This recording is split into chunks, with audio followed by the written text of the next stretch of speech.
live stream is going to work. Good morning. It is me, Pearl from Pearl and the Prayers, and this is Tuned in Tarot. Welcome to class. We're talking about the origins of the twin flame myth, and we are using Plutarch's On Isis and Osiris. If you haven't had a chance to see the first two classes, you can click on the playlist for the origins of the twin flame myth and view them there. And I won't lie, some of this might be a little bit over your head if you've missed the first two classes, but I'll do my best to try to keep it as relevant for you as I can. So just to review from very briefly from class one, we're talking about Plutarch's On Isis and Osiris, which is a dialogue he wrote to a fellow high priestess at the temple of Delphi. And you can look at this as like almost, I guess technically it is a letter, but it's a little bit more, it's called a dialogue. And as a historian, he is known to have written Parallel Lives and the Moralia. And he also wrote all of these dialogues to these different high priestesses and high priests within the Temple of Delphi, different educated philosophers, etc., about his different beliefs and about what he had learned as a high priest. So that is who is talking. Plutarch from 46 CE, a Greek, Greco-Roman, technically became a Roman citizen when Rome took over Greece, and he single-handedly preserved Greek culture because the Roman culture could totally have subsumed it if it weren't for his books that he wrote called Parallel Lives. You can learn all about that in class one. So that's whose information that we're currently taking a magnifying glass to. Last week, we ended with section 3 of the dialogue. So I went back a little bit just to when I needed to prepare for class today, just to kind of go over what we had talked about in class or in section 3 so that I could lead us into section 4 and onward. And just as a review, we learned that Isis, who is interchangeably called, sometimes she's, actually, let me just say, at the bottom of the YouTube videos now, the first class and the second class, there is a very helpful resource which our teacher's assistant, Ash, has put there for us. So basically, it describes the class, which it says, the purpose of these videos and this study is to dive into the sources of the twin flame story through ancient sacred texts and how divine feminine and divine masculine energies and the distortion of time and social media affect ourselves, our relationships, and our spirituality, right? And then it gives a description of what's in the current class. And then after that, it gives resources. So this is what I really want for you to have. There's a free copy of this book that is there's a link for a free copy. There is the link to the Amazon $5.99 paperback version that I have here. There is a link that's very important to Gregory Nagy's comments on Plutarch's Isis and Osiris it's from a Harvard website. It's very helpful. I highly recommend following that link when you're working through this text. There's a wiki link for Plutarch if you want to know more about Plutarch. And then there's God and Goddess Counterparts document, which is very helpful because Ash, who is well-versed in Greek and Roman mythology, has gone and taken all of the names that are interchangeable in this text and given you a key. So we have Greek to Egyptian and Greek to Roman gods and goddesses, which is so helpful. So I'm really glad that that's there for you. And that is on both of the classes. Class 1 and class 2 now should have that information. If you go and look at the description box, I finally edited it and updated it. So when we're talking about Isis, some of the other goddesses' names that may come up, we have Greeks referring to Isis and interchanging her name with Aphrodite. We're also seeing, which also for Roman would be Venus. Then we also see sometimes that she is also associated with Minerva, which for Greek and Roman is Hera and Minerva. So she's interchangeable with Aphrodite, Venus, Hera, and Minerva. These are all names that we associate with the energy of Isis. Okay, just so you know that. So that is very helpful. It is now located in the description box. It should be in the description box below here, but probably it will just take a day or two for my assistant to be able to update the course, like what I talked about in the class, and that's usually when I paste it. So, okay. So first of all, let's talk about what we learned about Isis just at the very end of the last class. We found out that she's considered to be the daughter of Hermes. Hermes would be the Hellenic term that we would use. The the Greek name, but the Egyptian equivalent would be Thoth. So the Thoth tarot that I read from Aleister Crowley, Thoth is the god that is associated with Hermes, and the reason that they put those two gods together is because they are both known to have been studying, to have been the inventors, quote unquote, of grammar and music. Although Isis is also said to have originated from Prometheus, but she's most commonly associated with Hermes or Thoth. Okay. She was the foremost of the muses in Hermopolis and linked with invention of grammar music. Okay, so she was one of the muses, the foremost, in fact. And then there's this whole complicated section, which I went through for you, so you're welcome, because the first time I read it, I was like, I failed to see the relevance of this. Then I read it through and I was like, oh, okay. Well, that was a lot of hullabaloo for a little bit of something. But we're about to go into this part, which is Isis's devotees. There is this reference to the devotees carrying something called the Hieros Logos, or the sacred wording, in their sukai. I talked about that at the end of the last class, and I let you know that that is their vestments, or their clothing, or their robes. But I went back a little further because I wanted to go a little bit deeper into that. First of all, the sacred wording and the word, that is something that if you're familiar with Christian theology, you've heard before. The word made flesh.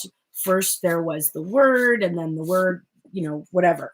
So this sacred word thing seems to be important for the past 5,000 years, because Egyptian beliefs, this Hieros Logos, which is being referred to, this would have been 3,000 years before the time of Plutarch. So, we're now looking at what Plutarch wrote 2,000 years ago.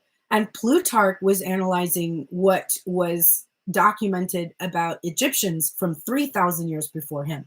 So this is another reason when I'm on TikTok and I see people state things as fact, that as a historian, I'm always like, well, here's the thing. All of your facts are filtered through thousands of years and thousands of different, millions of different perspectives. So you have to keep that in mind when you're studying a text, an ancient text, and one that's been translated. The translation of this text happened in 1936.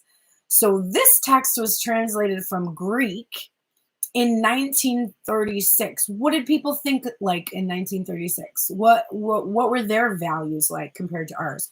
What was important to them? What was forbidden to them? What was unknown to them?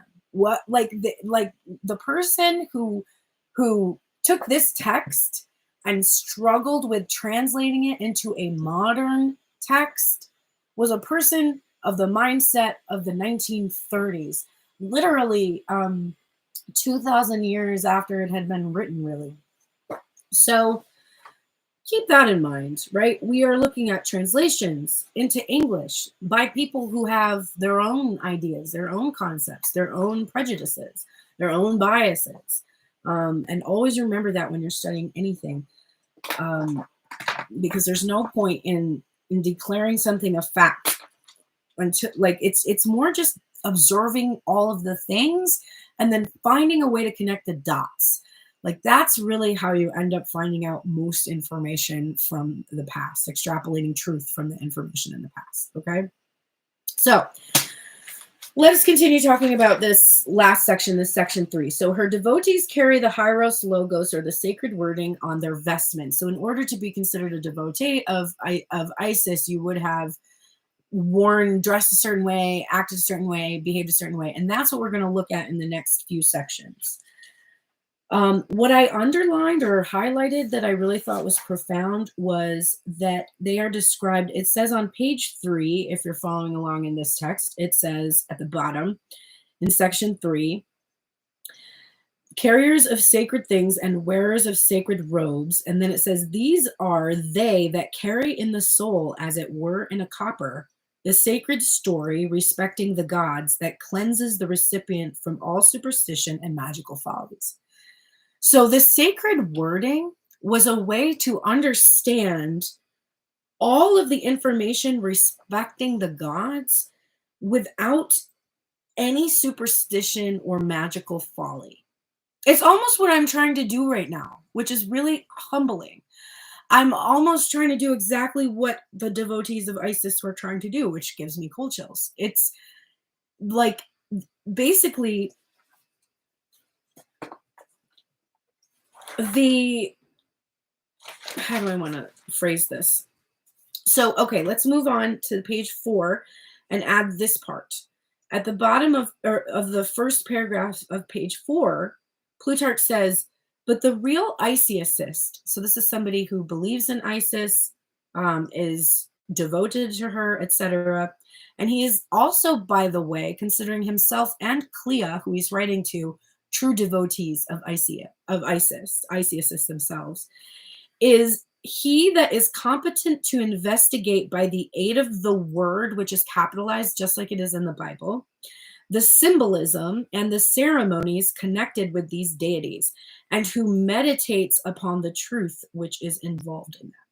So if you, as I am, are somebody who is made competent or understands spiritual concepts because of our investigation by the aid of the word, which has been written, the sacred text that we have, the symbolism that has been left behind that we are supposed to be able to interpret, and the ceremonies, which are the rituals we perform that connect us with these deities, and those who meditate upon truth. If you are doing those things, you are an Isisist, basically.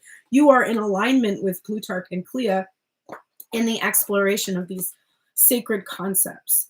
And this theme of the word is so important because if you remember from the first class, we talked about Set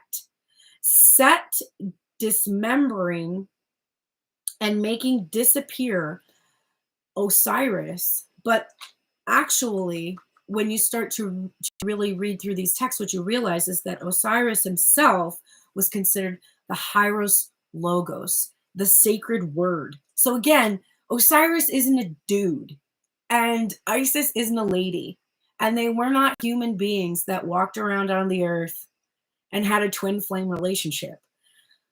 It's so much more complex than that, and that's why we're here, because I want to get this simple concept into most of the viewers who find themselves here in this material, who have been torturing themselves over somebody who has been emotionally unavailable, withholding, and stewing in their abandonment and rejection wounds as the meaning and purpose of their lives. I want you to understand that not even for Isis was Osiris a human, the meaning and purpose of her life.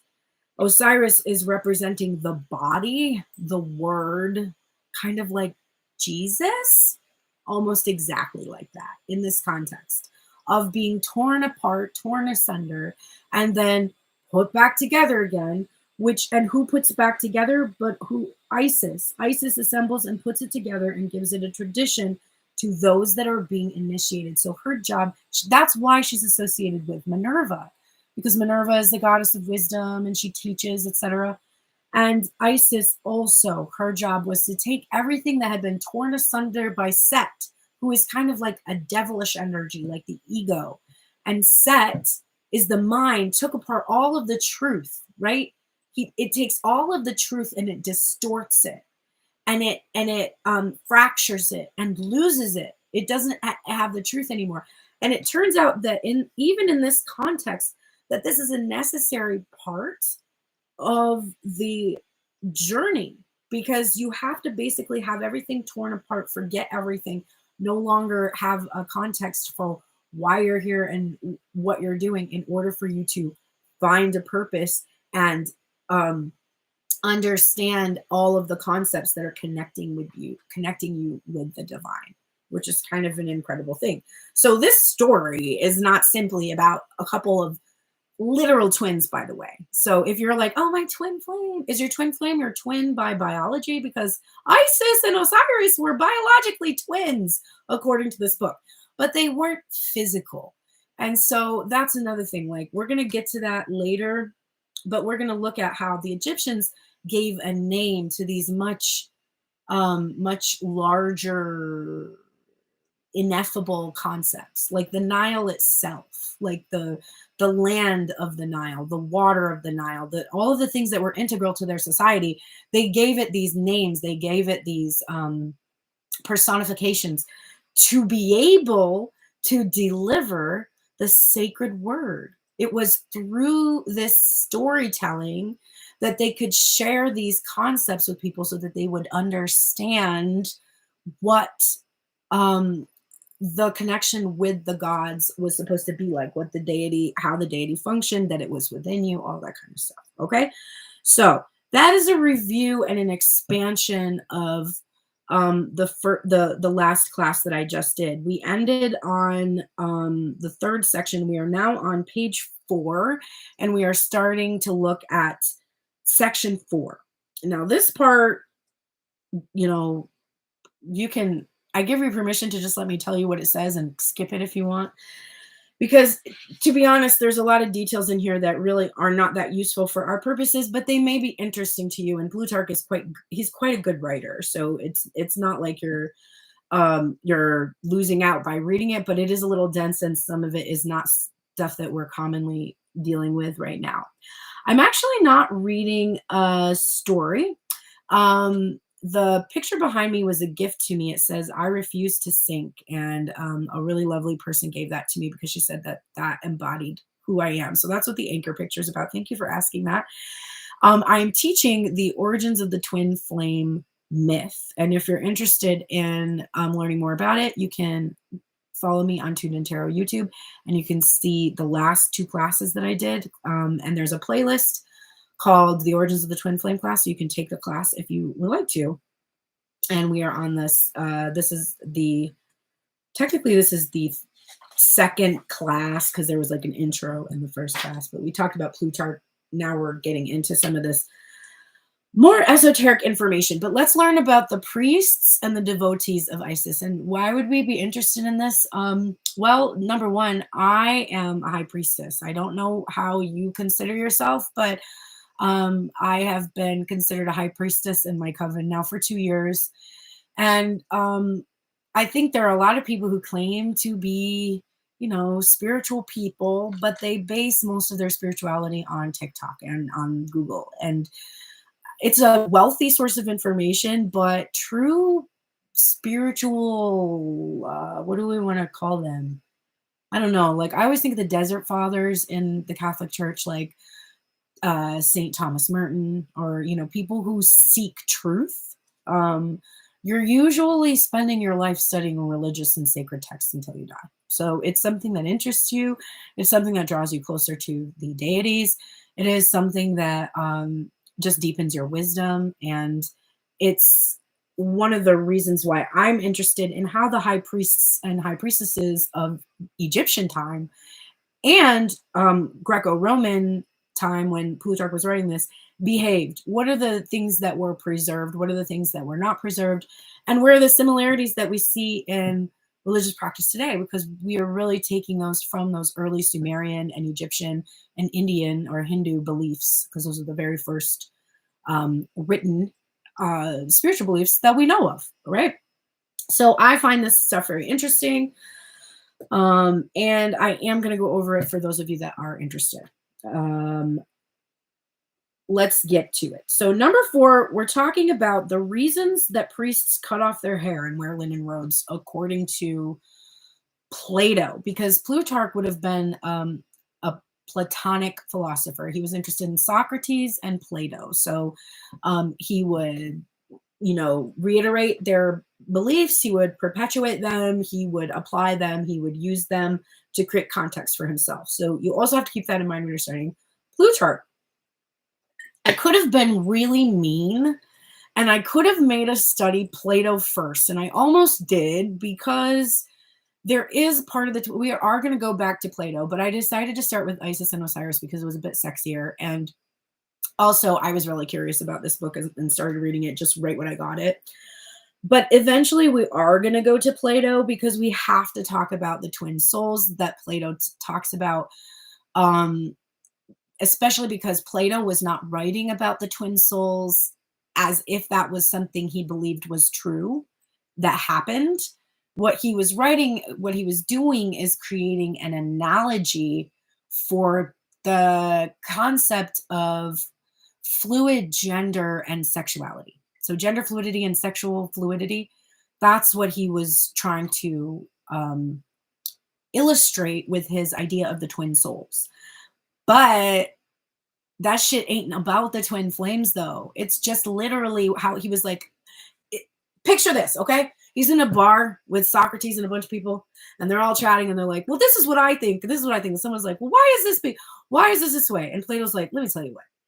It's like this, okay? Imagine that humans were like two souls born together, and they're just like a wheel that rolled around the planet, like perfect, whole, and complete. And it's a male and a male soul, or a female and a female soul. It doesn't matter. And they could be together. Both are male and male. Both are female and female. Some are heterosexual. It literally doesn't matter. And at some point in time, they were severed. There was a severing from this belief system, and they were torn asunder. And then you spend your whole life searching for that person, searching for that feeling of completeness, because the gods grew jealous and tore you asunder. He wasn't like, this is what happened. He was like, this is what it feels like. So that's good to know. But we will talk about Plato in depth at some point. But Plutarch will reference Plato periodically, and he does here. He says, for what reason the priests cut off their hair and wear linen robes? Some do not trouble themselves at all to know the cause for these two rules. And then he gives some of the reasons. Well, some people say they do it for this reason, and some people say they do it for this reason. But, in truth, at its heart, the real cause is the same for all, because as Plato observes, it is not lawful for one not pure to handle what is pure. So this concept of purity is still something that is perpetuated throughout time. We're at 5,000 years now of, if you want to fuck with the deities, your ass better be pure. And in this context, shaving your head and any, it says superfluity of nutrition or excrement. And excrement is kind of not just what we associate it with. It's like any detritus from the body, literally anything that is no longer needed, but just any waste from the body. Any of that causes you to be impure according to their beliefs at this time. So the priests were required, before they could participate in rituals or anything, they were required to shave their heads, and they wore linen robes. Now, I love Plutarch because he throws in this really salty thing at the end where he's like, I mean, okay, so maybe they wear linen on account of the color the flaxen blossom displays, which resembles the smiling atmosphere encompassing the earth.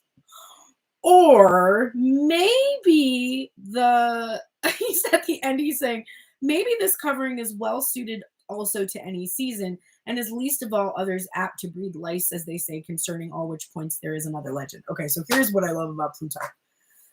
Plutarch is like, okay, maybe it's a special significant thing, or maybe it was just like a convenient, easily cleaned, lightweight, lice-free type of a covering, and it doesn't mean anything. He's trying to show that the sacred wording and the sacred clothing, or the vestments of the high priests and priestesses of the temple of Isis and Osiris, he's trying to show that this was metaphorical, that there isn't, that just like we now have to go back to Catholicism and be like, look, bro, It wasn't really like that. This was a story so that they could illustrate something. And you're like, no, it means you have to do this. And you're like, no, it doesn't. It literally doesn't mean that. It's like a sacred, like it's secret code. Do you not understand? And most people don't. Most people, they're, as fucked up as the Catholic Church is, one of the things I can appreciate about them is that they kept the priestly class. They kept a class of people who were designed to understand what was written, the sacred word, the initiates who had been initiated in the faith, so that they wouldn't make asinine mistakes like that. You know why Christianity is so fucked up right now? I hate to say this, it's going to make me sound like a crazy papist, but when Gutenberg printed the Bible and gave it to everybody and was like, now everybody can read it, he should have put a disclaimer. Everybody is going to be able to read this book. Few will understand, because what has happened is everybody thinks they understand the Bible and they're fucking ruining the world with it. And it sucks. And it comes from this idea that you have a bunch of people who are reading something and thinking it has significance, but not having common sense to be able to distinguish between when something is meant to be an actual fact and when it is meant to illustrate a higher point. Okay, that's a huge thing. It's like a big deal thing that is really fucked up in our perception of religion today. Not everyone is meant to interpret the Bible. Everyone is meant to read the Bible. I'm with Gutenberg on that. Read away. Interpret, start a religion, and start persecuting yourself? Fuck no. That's not your job. Are you a priest? No. Have you been initiated into the rites of the faith? No. Then why are you hanging people in the name of your God, which you have zero understanding of? And I do believe that God enlightens you without having to go to college or study things, but I do not think that God gives you the ability to interpret the Bible without having studied it. I just don't. I think you have the ability to understand truths from the enlightenment you receive from your deities, but I do not believe that you are born understanding sacred word. You're not. If you were, it wouldn't look like this. It would not. The word for homosexuality doesn't even exist in the Bible. It was a Hebrew word for pedophilia. And somehow it's became something that we now perpetuate as against the Bible. It's not even mentioned in the Bible. Pedophilia is mentioned in the Bible. You know what would have been a problem around the time that the Bible was written? In Greek and Roman culture, it was perfectly acceptable to have young boys as sex slaves. So that would have been a problem for Catholics, Christians at the time. They would have been like, that's not right. Having sex trade isn't right. So if people do this, then they're not right. It had nothing to do with the same sex aspect. It was more just that there were people preying on little boys at the time, and there were religious people doing this. Okay. That is, so all the Catholic priests that are like, oh, you can't have homosexuality. How about you dial that back to what it actually says? It says you can't be a pedophile. So what the fuck are you doing leading an entire organization of people and diddling all the children in the organization? I don't know. Maybe you're doing exactly what you want to do, which is why we have completely changed the meaning of that word, right? Semantics. I have a friend who studied semantics at Vassar. She's brilliant. And they make a huge difference. So if you're interested in semantics, go look it up, check it out, and start learning about it. All right.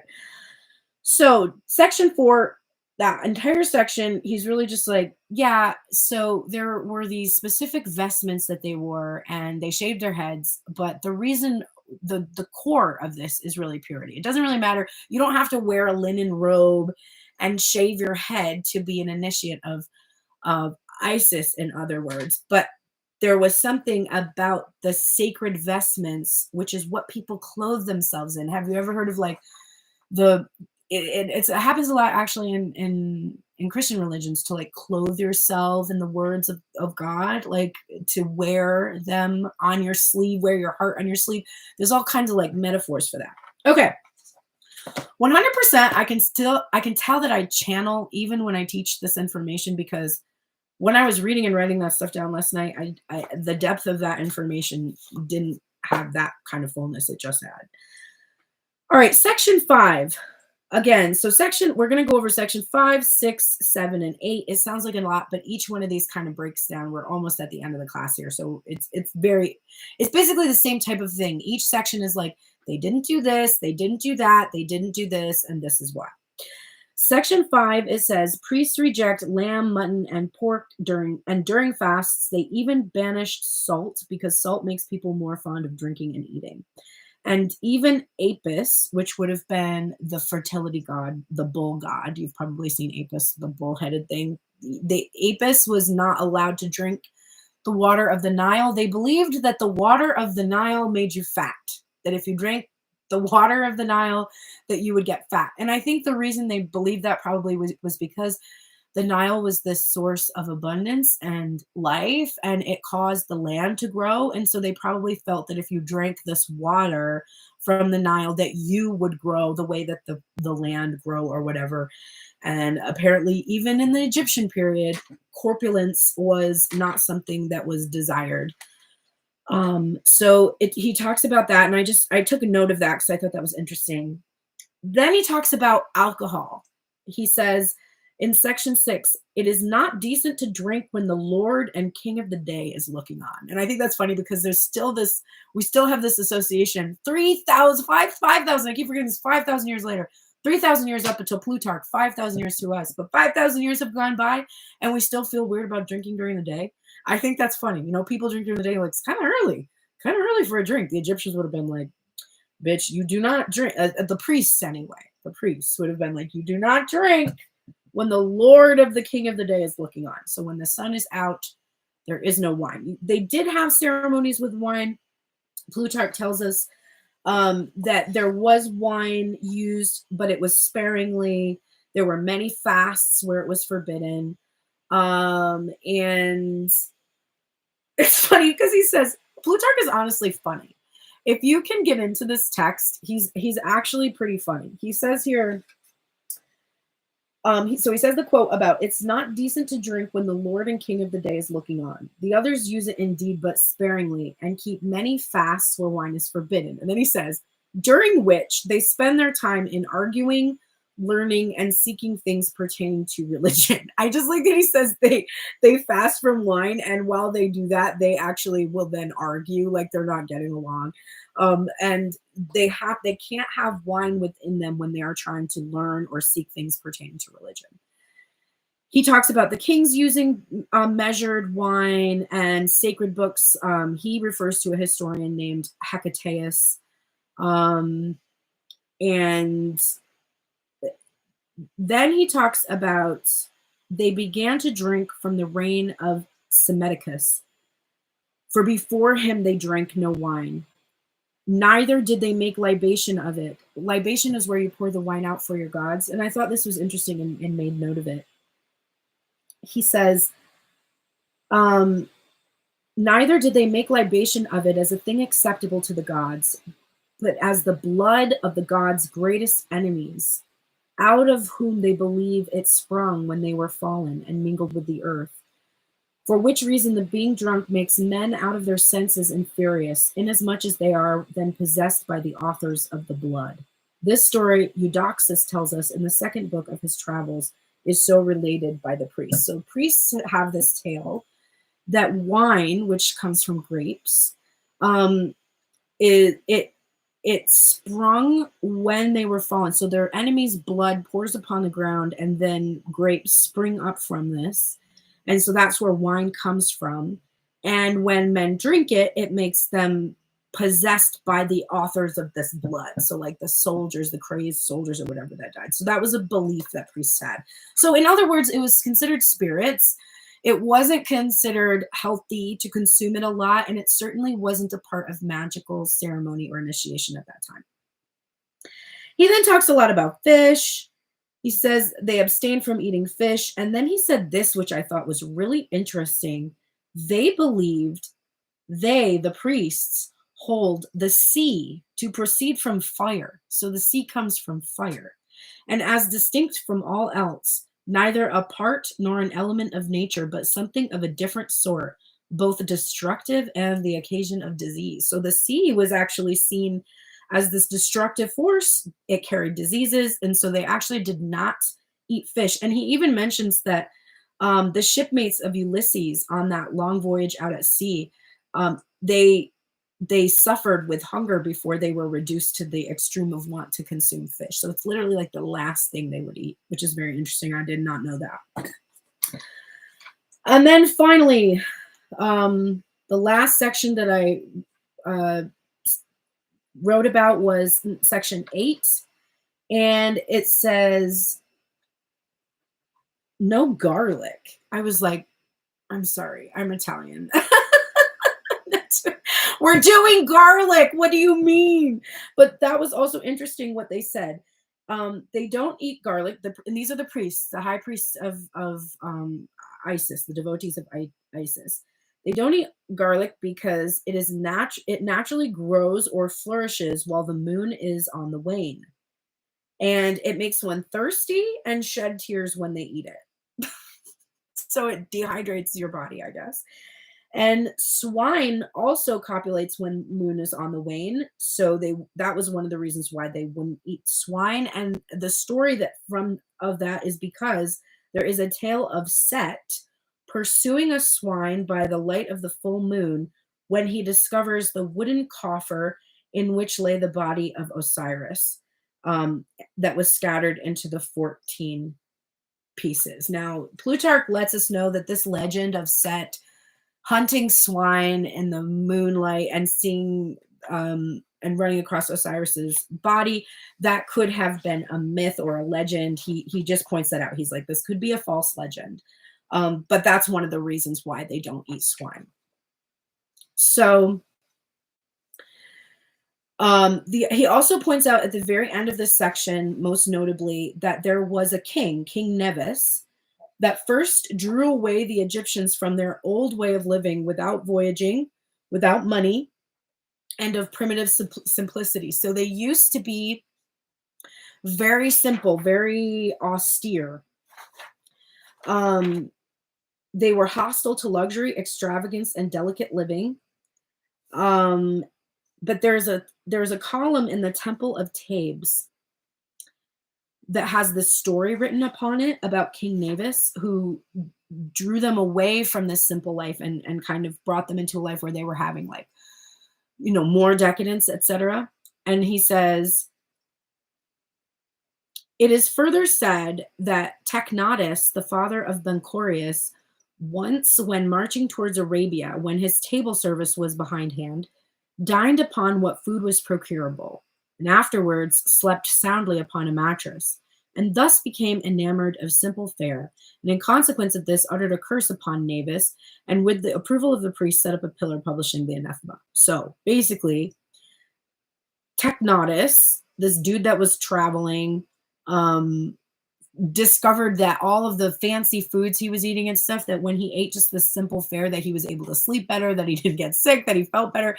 And so then he cursed King Nevis for having taken away the simple life from the Egyptian culture. I thought that was just an interesting aside. It really doesn't have much bearing on Isis and Osiris, but I just like the historical observations that are here. Okay, so next week, what we're going to be talking about is we're going to be going over the concept of Ammon, which is basically like the equivalent of Jupiter or Zeus for the Egyptians. There's going to be a whole bunch of testimony coming from Solon, Thales, Plato, Eudoxus, and Pythagoras, and Lycurgus even. We're going to learn about Hermes more. And we will start learning about the actual myth of Isis and Osiris. It's coming up in the next part. But first, we just kind of needed to get a sense that Plutarch is a priest. And he would have been interested in the similarities and differences between the way that he practices his religion currently and the Egyptian practices, where he would have considered his line of priesthood to come from. Like, he didn't believe that Isis was Aphrodite. He believed that his Aphrodite is who the Egyptians referred to when they talked about Isis. But his whole lineage, the way that he practiced his faith and the way that he would have served the oracle at Delphi would have been directly descended from the high priests of Isis and Osiris. Similarly, Dionysus and I have to look at my list. I forget who's the equivalent. Oh, yeah, Aphrodite. So what's really interesting is the sacred rites of the temple of Dionysus and Aphrodite included the some kind of sacred mysteries involving bread and wine. Sound familiar? It should, because Christianity can also trace the origins of its ritual practices to Egyptian beliefs and Greek beliefs, and it's all a blending of all of this very similar things, but it stems from somewhere ancient, and it's very interesting to learn about it. All right, so next week, if you want to read through the next sections in preparation, I bet I'm going to make it to, I don't know, maybe like 15 or so, section 15. Maybe that's pushing it, but you can read through as much of that as you want to. You can also go back and reread the other sections if you want to get a deeper insight from them now. But anyway, I hope this helped. I hope this was interesting. It was a little bit longer than I intended, but it's funny because it had less content. I thought, oh, I'm not going to be able to make this class very long because these chapters are about kind of weird things, but there's actually a lot of content there. So I'm thankful for it. I'm going to go over here now to TikTok to do some readings for people if they're interested. But I will see you next week, YouTube, on Wednesday for the third class, and we can dig into the next sections. I hope you've enjoyed. Thank you so much, and I will see you next week.